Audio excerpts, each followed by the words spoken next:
I worked in Sullivan's place in Witness, better known as the British Alkali Chemical Works. I was working in a shed and I had to cross the yard. It was 10 o'clock at night and there was no light about. While crossing the yard, I felt something take hold of my leg and screw it off. I became unconscious. I didn't know what became of me for a day or two. On the following Sunday night, I came to my senses and I found myself in the hospital. I asked the nurse what was to do with my legs, and she told me that both my legs were off.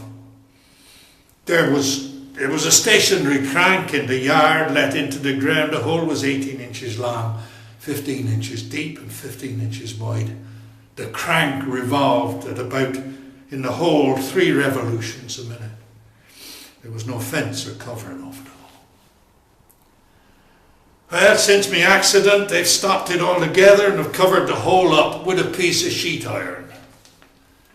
They gave me £25.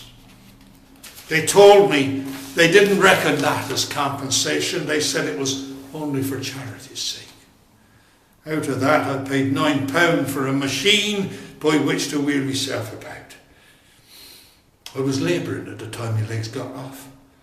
I got 24 shillings a week, rather better paid than the other men, because I used to take the shifts. When there was heavy work to be done, I used to be picked out to do it.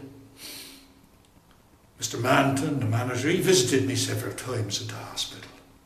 When I was getting better, I asked him if he'd be able to find me a job.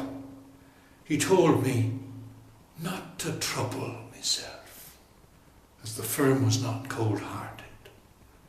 I'd be right enough in any case. Mr. Manton stopped coming to see me. And the last time, he said he thought of asking the directors to give me a £50 note so I could go home to my friends in Ireland.